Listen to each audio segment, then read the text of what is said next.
Well, good morning. Welcome to Debbie's Back Porch. So glad to have you with us. You may have noticed I haven't been around a lot lately. It's July, it's hot, and I've tried not to cook any more than I just had to. But I have a new dish and I wanted to share it with you. And I didn't have to turn on the oven. This is skillet bread made with CarbQuick. And it's about as close to a biscuit as you can get for about 2 grams of carbs per biscuit. So please give us a thumbs up and subscribe and click the little bell icon to get notices when I post new videos. And then we'll start cooking. So we're going to start out with CarbQuick. And this is a baking mix that is keto and a substitute for flour. I'm very careful when I say keto because every time I say keto, somebody jumps on me and tells me, that's not keto. So what I'll tell you is, it has 6 grams of carbs net per cup. If that's keto for you, then it's keto for me. This is lard. You can substitute butter. I'm going to use about 2 ounces of it. This is salt, just kosher salt, baking powder. And you have to baking powder. I have an egg here that I'm going to beat up. I'm using a large egg. You can use a medium egg. I'll show you how we're going to adjust as we go along. And I have poured out here a 1/2 cup of buttermilk, but I'm only going to use a quarter of it. If you don't have buttermilk, use a 1/4 cup sour cream or add about a 1/4 teaspoonful of lemon juice to some heavy whipping cream. To a 1/4 cup heavy whipping cream. Now I have put the CarbQuick in my food processor, and I always do this even though the directions on the CarbQuick package won't tell you to do this. I do it because the only complaint really that I have about CarbQuick is that it's so hard to rehydrate, and it has big old chunks in it, and if you run it through the food processor, then you smooth it out, it works more like flour, it rehydrates more easily. And again, I'll tell you, CarbQuick, this is not directions from CarbQuick. This is just something that I do because I like the results so much better. If you blend it up like this, you can make pasta with it. You can do a lot with it. I'm going to show you the difference in the texture after I've blended it. Looks a lot like flour, doesn't it? And then I'll show you some right out of the package. And at first glance, it doesn't look a lot different. But you see these? And I haven't checked with the company. I don't know the purpose of those. But I can just tell you that I like the results better when you make it finer. And I just do a whole bunch of it and put it in a canister and keep it. So now I have everything ready and measured. I'm going to mix these up, and this is pretty close to the biscuit recipe. I'm going to start by measuring out 1 cup of the CarbQuick that I have ground up to make finer. You don't have to. I'm just telling you I like it. You can try it both ways and see which one you like the best. Now I'm starting with 1 cup. I'll use somewhere between 1/4 and 1/2 cup more to knead it and stiffen it up. So I'm going to tell you up to 1 1/2 cups in the directions. And then I'm going to add the baking powder and the salt. The amounts that I've given you are 1 1/2 teaspoons full of baking powder and a 1/2 teaspoon of salt. I have to tell you that's a little salty. You may want to cut back to a 1/4 teaspoon of salt. It just depends on your taste. CarbQuick has a flavor that's a little different than flour. You can taste it. I just found if you add a little salt, that tamps down that different flavor a little bit. So 1 1/2 teaspoons of baking powder. Now, when I was telling you about the liquid to use, I use buttermilk because it has acid in it. You could use heavy whipping cream, but you get a better rise if you use a liquid that has some acid in it because it works with that baking powder to make a little rise. So that's the reason I said you can use a 1/4 cup sour cream. It won't make any difference in your final texture. It may mix a little different as you're mixing it. So I'm just going to mix these together, and if I were using flour, I would sift them together. But even though I ground this CarbQuick up to make it finer, it's still difficult to sift it. It's not quite the same texture. So just make sure that you mix it together really, really well. And here's my 1/4 cup of lard. You can use butter. And in case you don't know what I was doing there, I had 2 cups of water in there, and I added the lard until it came up to 2 1/4 cups so that I knew I had the right amount. And I've put in the 1/4 cup of buttermilk, and just like I do with biscuits, I'm creaming that together, the milk and the flour. The milk and the shortening, and I'm going to add the egg. And I'll cream all that together in the middle and just pull the CarbQuick into it until everything is mixed up.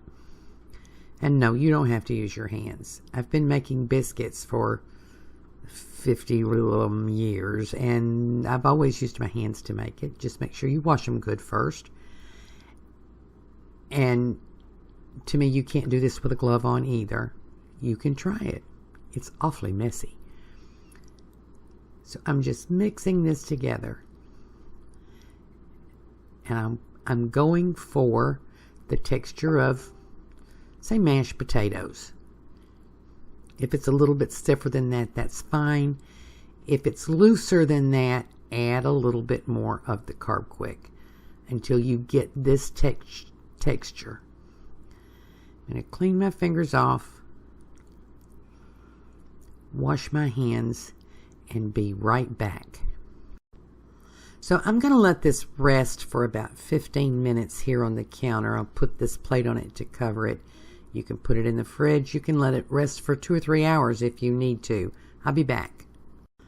So I'm back. I have turned that out onto a board that has some of the CarbQuick on it. And that 15-minute rest was just to let it rehydrate some. You see, we've got a good texture here right now, but we want to work in enough more of the CarbQuick to make sure that it isn't sticky.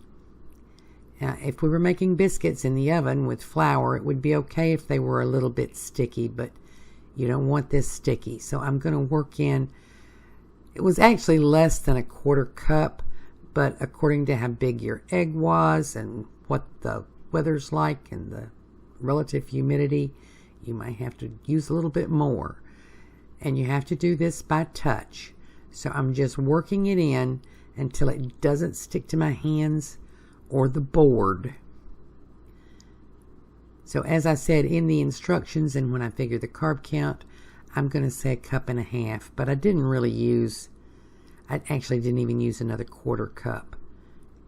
So it's getting now so that it's not sticky. And if this were biscuits with the flour, I would tell you do not knead it.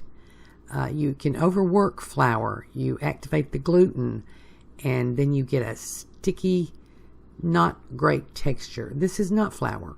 This is CarbQuick. You can work it. As a matter of fact, I think your results are better if you actually do knead it and work it a little bit. So I'm going to work this into a circle so that I can cut it into 6 pieces. And I'm sorry, I don't know what happened to my light. It's not just right, but so I've worked this into a circle, and you want it to be about 1 inch thick.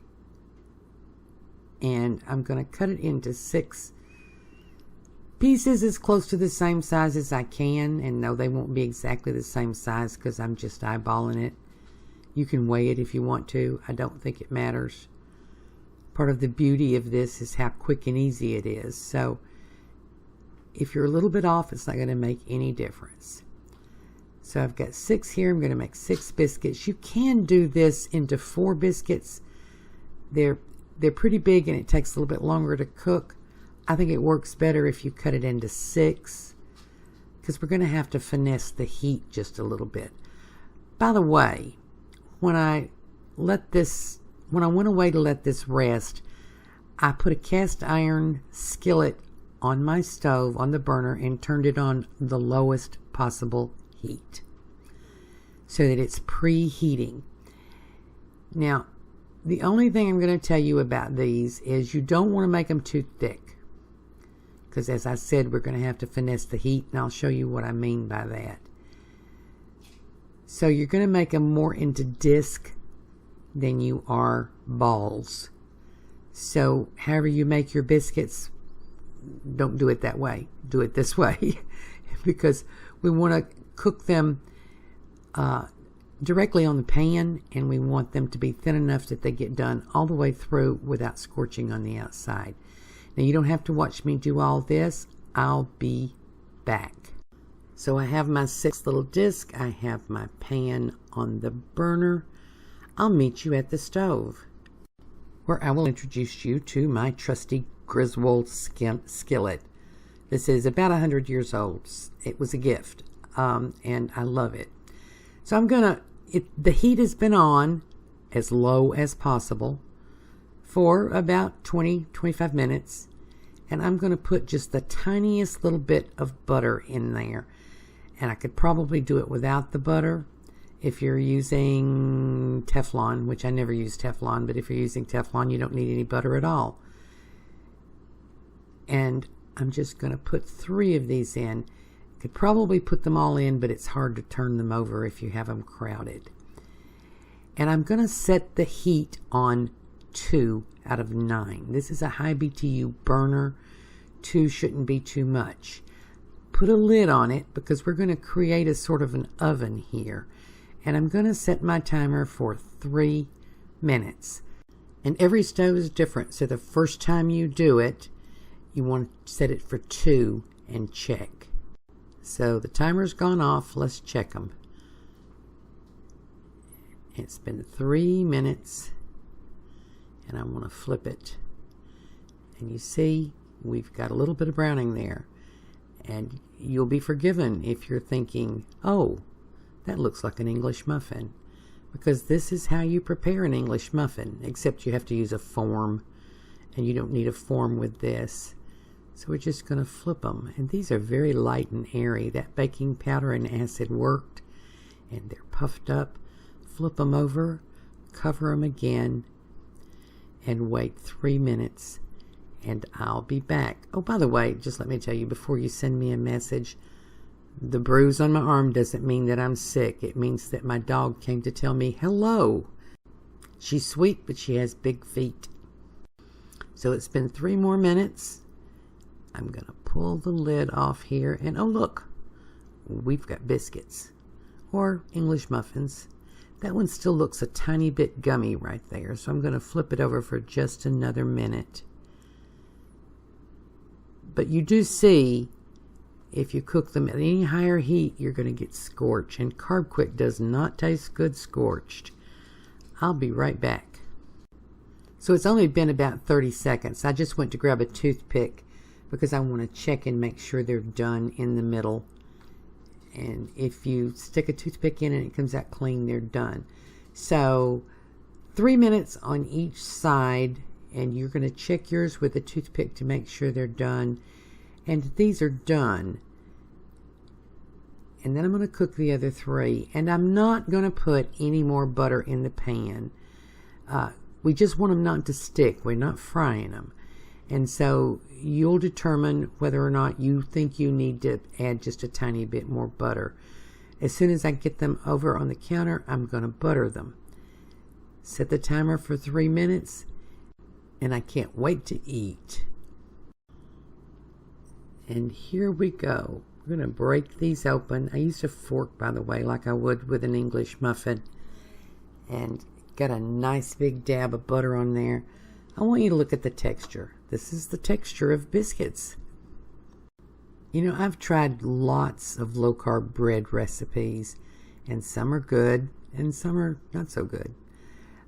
This CarbQuick recipe and the different recipes that I've made with it comes the closest in texture, and taste to a homemade biscuit of anything I've ever tried. So I have a little sugar-free preserves that I've put on here, but you know, it works great with an egg.